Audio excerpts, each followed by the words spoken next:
Hello everyone, क्याम्बकको आजको यो नयाँ एपिसोडमा म तपाईँहरूलाई स्वागत गर्दछु।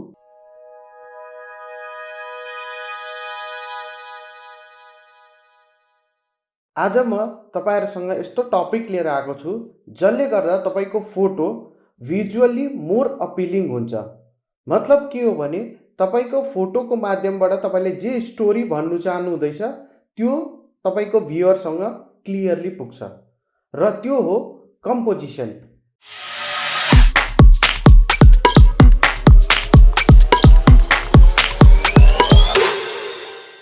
हुन त कम्पोजिसन एउटा यस्तो टपिक हो जो निकै भास्ट छ, तर आज म तपाईँलाई यो कम्पोजिसनलाई छोटकरीमा बताउन चाहन्छु जसले गर्दा तपाईँले यो बेसिक प्रिन्सिपल युज गरेर तपाईँले आफ्नो फोटोलाई पहिलाको भन्दा अझै एट्र्याक्टिभ र इन्ट्रेस्टिङ बनाउन सक्नुहुनेछ।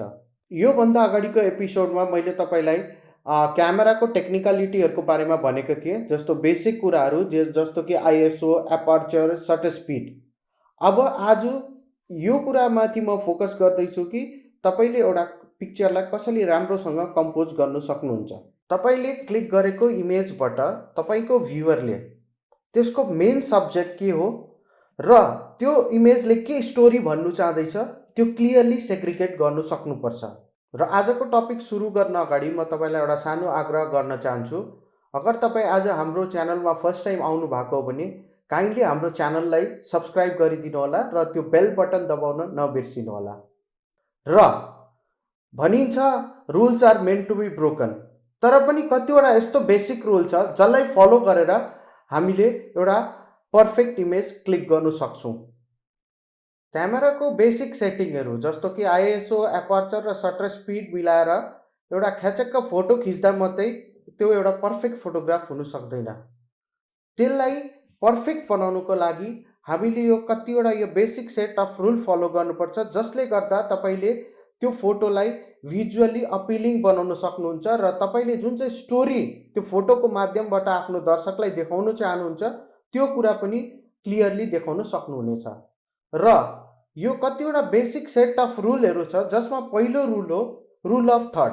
यो रुलले तपाईँको फोटोग्राफमा तपाईँको सब्जेक्ट कहाँ बस्नुपर्छ भन्ने कुरा डिसाइड गर्छ।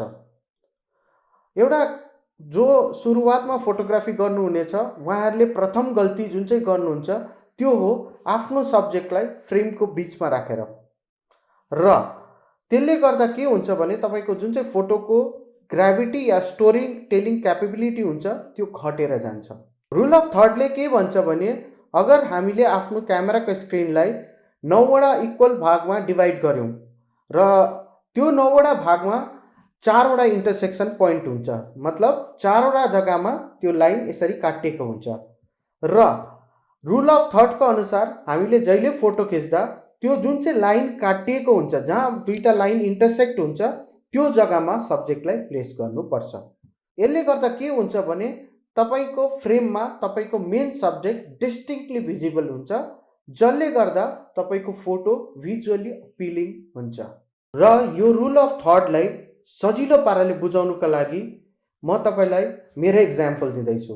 मानिलिनुहोस् यो हाम्रो जुन चाहिँ स्क्रिन छ अहिलेको, यसलाई 9 भागमा बाँडिलिउँ। 1 2 3 4 5 6 7 8 9 र मेरो पोजिसन जुन चाहिँ छ त्यो छ यो पोइन्टमा। द्याट मिन्स के हुँदैछ भने मैले आफैलाई सेन्टर अफ द स्क्रिनमा नराखेर as per the rule of third एउटा पोइन्ट अफ इन्टरसेक्सनमा राखेको छु, जसले गर्दा मेरो फ्रेमको यो साइडमा एउटा स्पेस क्रिएट भएको छ। त्यसले गर्दा यो फ्रेम हेर्दाखेरि राम्रो लाग्छ। रुल अफ कम्पोजिसनको सेकेन्ड रुल हो सेन्टर कम्पोजिसन। अब तपाईँलाई यो कुरा अचम्म लाग्नु थाल्यो होला, किनभने अघि मैले भने कि सब्जेक्ट तपाईँको फ्रेमको सेन्टरमा हुनुहुँदैन, एउटा कुनै साइडमा त्यो इन्टरसेक्सन लाइनमा हुनुपर्छ भन्ने।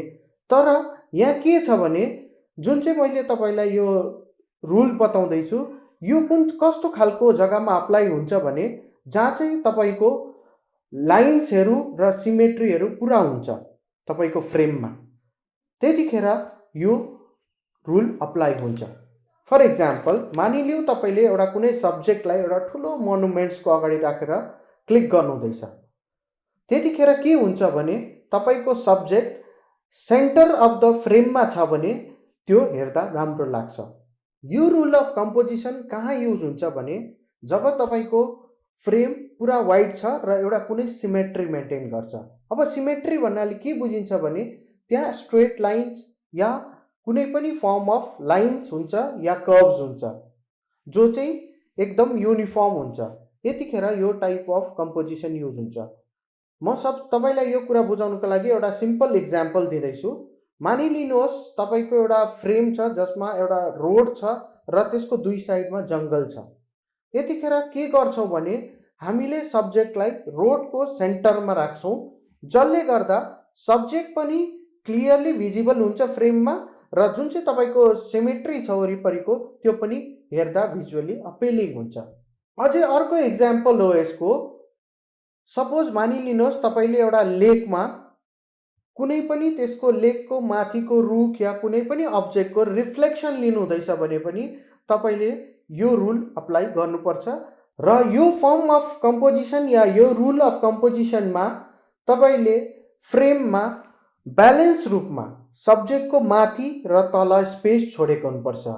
मतलब सब्जेक्ट अफ इन्ट्रेस्ट जे छ, सपोज रिफ्लेक्सन खिच्नु हुँदैछ भने त्यो बीचको ओरिजिनल इमेज र रिफ्लेक्टेड इमेज जुन चाहिँ छ त्यसको माथि र तल समान रूपमा एरिया छोडेको हुनुपर्छ र सेम कुरा तपाईको राइट र लेफ्ट साइडमा पनि अप्लाई हुनुपर्छ। द्याट मिन्स तपाईको जुन चाहिँ सब्जेक्ट छ त्यो पर्फेक्टली सेन्टर अफ द फ्रेममा हुनुपर्छ।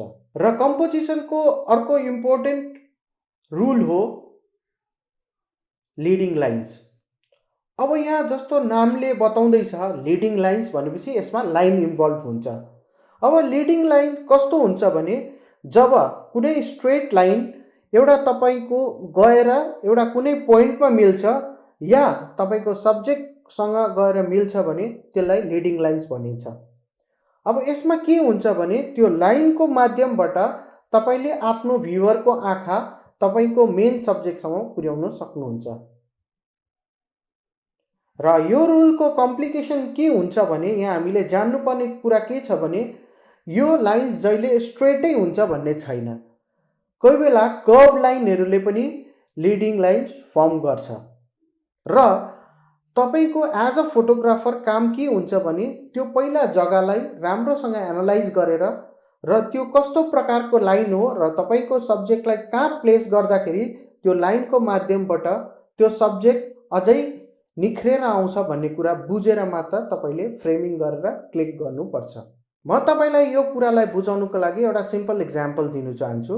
जस्तो कि मानिलिनुहोस् हामीले एउटा ट्रेनको फोटो खिच्नु चाहन्छौँ, आउँदै गरेको ट्रेन हामीतिर आउँदै गरेको ट्रेनको फोटो खिच्नु चाहन्छौँ भने यतिखेर हामीले त्यो जुन चाहिँ ट्र्याक लाइन हुन्छ ट्रेनको त्यसलाई एज अ लिडिङ लाइन बनाएर त्यो फोटो फ्रेम गर्यौँ भने त्यो भिजुअली अपिलिङ हुन्छ। द्याट मिन्स तपाईको भ्युअरले तपाईले जुन चाहिँ स्टोरी बताउन चाहनुहुन्छ या तपाईको जुन चाहिँ मेन सब्जेक्ट ट्रेन छ त्यो अझै क्लियरली तपाईको फ्रेममा भिजिबल हुन्छ। यो लिडिङ लाइनको जुन चाहिँ कम्पोजिसन रुल छ यो ठुलो फोटोग्राफरलाई या आउटडोर सुट गर्दा मात्रै अप्लाई हुन्छ भन्ने होइन। यो बेसिक फोटो खिच्दा तपाईले घरभित्रै पनि एउटा सिम्पल फोटो खिच्दा पनि यो रुल अप्लाई गर्नुभयो भने तपाईको फोटो अझै निख्रेर आउँछ। जस्तो मानिलिनुहोस् तपाईले एउटा घरभित्र एउटा सिम्पल फोटो खिच्नु हुँदैछ भने तपाईको जुन चाहिँ यो सिलिङको लाइन भयो, यो भित्ताहरू भयो, यसले पनि एउटा लिडिङ लाइनको काम गर्छ र हामीले फोटो खिच्दा त्यो कुरा ध्यान राख्नुपर्छ कि त्यो लाइन्सहरू फोटोमा जहिले सिधा होस्। कम्पोजिसनको अर्को रुल हो फोरग्राउन्ड इन्ट्रेस्ट र यसले के भन्छ भने हामीले कोही बेला आफ्नो सब्जेक्ट र त्यसको ब्याकग्राउन्ड मात्रै कन्सिडर नगरेर सब्जेक्ट र ब्याकग्राउन्ड सँगसँगै हामीले इमेजको फोरग्राउन्ड पनि कन्सिडर गर्यौँ भने त्यो इमेज भिजुअली अझै अपिलिङ हुन्छ। मानिलिउँ यो जुन चाहिँ इक्जाम्पल आइरहेको छ तपाईको स्क्रिनमा यसमा के छ भने तपाईको जुन चाहिँ फ्रेम छ त्यसमा खाली सब्जेक्ट र त्यसको ब्याकग्राउन्ड मात्रै छ। त्यसरी नै जुन चाहिँ यो नेक्स्ट इमेज आयो यसमा हेर्नुहोस् तपाईको सब्जेक्ट छ, ब्याकग्राउन्ड छ, साथसाथै सब्जेक्टको अगाडि पनि एउटा अर्को एउटा अब्जेक्ट छ र यो अब्जेक्टले के गर्छ भने भ्युअरको आँखा फोरग्राउन्डदेखि सब्जेक्ट हुँदै ब्याकग्राउन्डसम्म पुर्याउँछ। यो कम्पोजिसनले गर्दा तपाईँको ओभरअल इमेज छ त्यो अझै निख्रेर आउँछ। र अर्को कुरा जसले कम्पोजिसनमा ठुलो भूमिका निभाउँछ त्यो हो तपाईँको लेन्सको फोकल लेन्थ। मानिलिउँ हामी एउटा ल्यान्डस्केप इमेज खिच्दैछौँ, त्यतिखेर हामीले वाइड फोकल लेन्थ भएको लेन्सेस जस्तो कि 18mm 16mm ले खिच्यौँ भने त्यो भिजुअली अपिलिङ हुन्छ। द्याट मिन्स त्यो हेर्दाखेरि एकदमै राम्रो देखिन्छ। त्यही कुरालाई हामीले न्यारो फोकल लेन्थले खिच्यौँ जस्तो कि 70, 100, 200mm ले खिच्यौँ भने त्यो कुराको जुन चाहिँ ग्राभिटी छ त्यो घटेर जान्छ। र त्यसरी नै जब हामी एउटा पोर्ट्रेट खिच्छौँ त्यतिखेर हामीले narrow focal length that is 50, 85, 200mm use गर्नुपर्छ। त्यसले गर्दा तपाईँको त्यो पोर्ट्रेटको मेन सब्जेक्टदेखि बाहेक अरू ठाउँ भ्युअरको ध्यान जाँदैन। र हामीले एउटा प्रपर इमेज कम्पोज गर्नुको लागि प्रपर फोकल लेन्थ भएको लेन्स चुज गर्नु एकदमै जरुरी छ। अब अर्को एस्पेक्ट जसले कम्पोजिसनमा एउटा ठुलो भूमिका निभाउँछ त्यो हो एपर्चर अफ द लेन्स। अब एपर्चरको बारेमा अझै राम्रो पाराले बुझ्नको लागि हाम्रो प्रिभियस भिडियोहरू तपाईँले फलो गर्न सक्नुहुन्छ जसमा मैले यो एपर्चर रिलेटेड कुरालाई डिटेलिङमा बुझाएको छु। एपर्चर सँगसँगै अर्को पनि कुरा इम्पोर्टेन्ट हो त्यो हो डेप्थ अफ फिल्ड, जसको पनि डिटेल भिडियो तपाईँले हाम्रो प्रिभियस भिडियोजहरूमा पाउन सक्नुहुन्छ। अब एपर्चरले कसरी कम्पोजिसनमा ठुलो भूमिका निभाउँछ भन्ने कुरा बुझ्नको लागि हामीले दुईटा बेसिक कुरा बुझ्नुपर्छ। त्यो हो एउटा वाइड फोटो या फिर एउटा ल्यान्डस्केप फोटो जहाँ हामीले एपर्चरको भ्याल्यु न्युमेरिकली हायर राख्छौँ, द्याट इज f14, f11, जसमा के हुन्छ भने तपाईँको फ्रेमको जतिवटा एलिमेन्ट्स छ, जतिवटा कुरा छ त्यो सबै कुरा सब्जेक्ट अफ इन्ट्रेस्ट हो। इक्जाम्पलको लागि यो जुन चाहिँ तपाईँको स्क्रिनमा आएको इमेजलाई हेर्नुहोस्। यहाँ के छ भने यो घर, यो झार जङ्गल, यो पछाडिको पहाड सबै कुरा क्लियरली भिजिबल छ, कुनै पनि कुरा ब्लर छैन। द्याट मिन्स के हो भने यो फ्रेमको यो सबै एलिमेन्ट जे छ यो सबै त्यति नै इम्पोर्टेन्ट छ। त्यसरी नै जब हामी पोर्ट्रेट खिच्छौँ त्यतिखेर हामीले एपर्चरको भ्याल्यु न्युमेरिकली लोवर राख्नुपर्छ, द्याट मिन्स f2.8, 1.8, 1.4।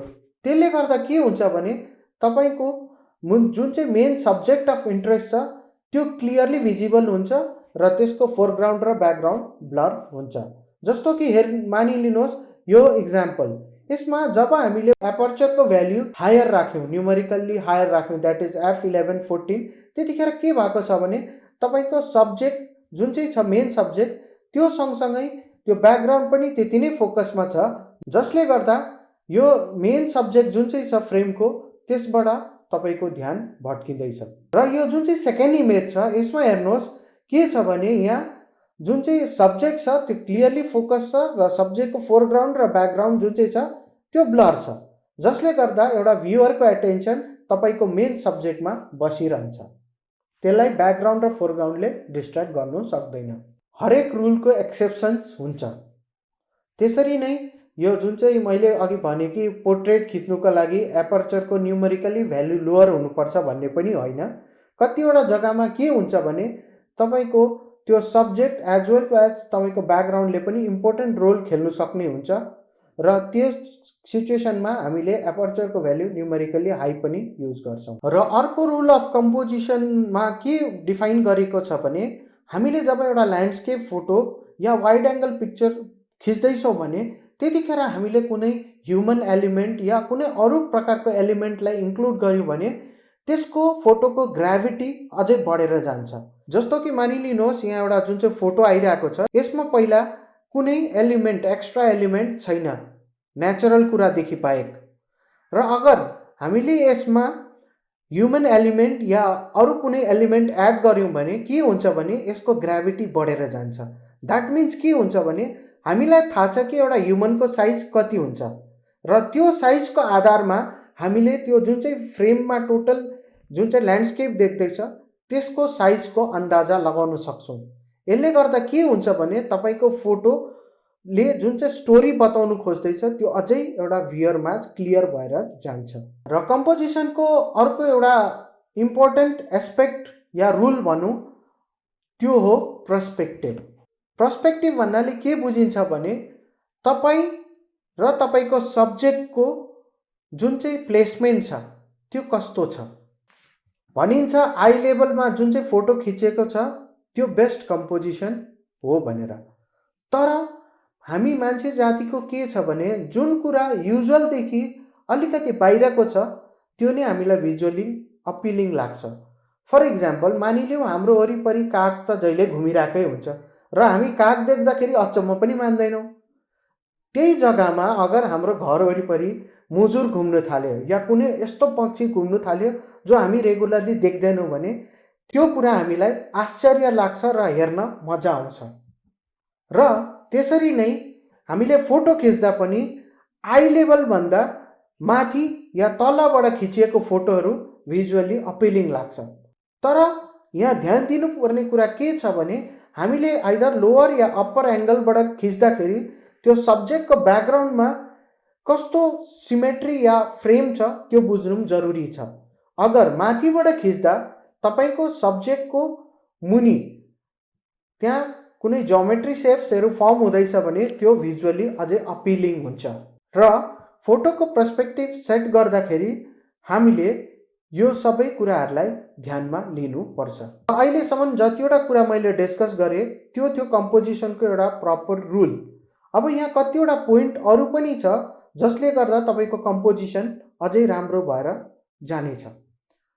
जस्तो फर इक्जाम्पल हामीले जब एउटा फोटो क्लिक गर्छौँ हाम्रो पोजिसन एउटा फोटोग्राफरको पोजिसन सब्जेक्टको रिलेसनले कहाँ हुनुपर्छ भन्ने कुरा पनि बुझेर क्लिक गर्नुपर्छ। अगर हाम्रो पोजिसन सब्जेक्टसँग मिलेन भने पनि त्यहाँ एउटा ठुलो मिस्टेक हुन जान्छ जसले गर्दा तपाईँको जुन चाहिँ फोटोको ग्राभिटी छ त्यो घटेर जान्छ। र अर्को कुरा जुन चाहिँ ध्यान राख्नुपर्ने कुरा हो त्यो हो हेड स्पेस।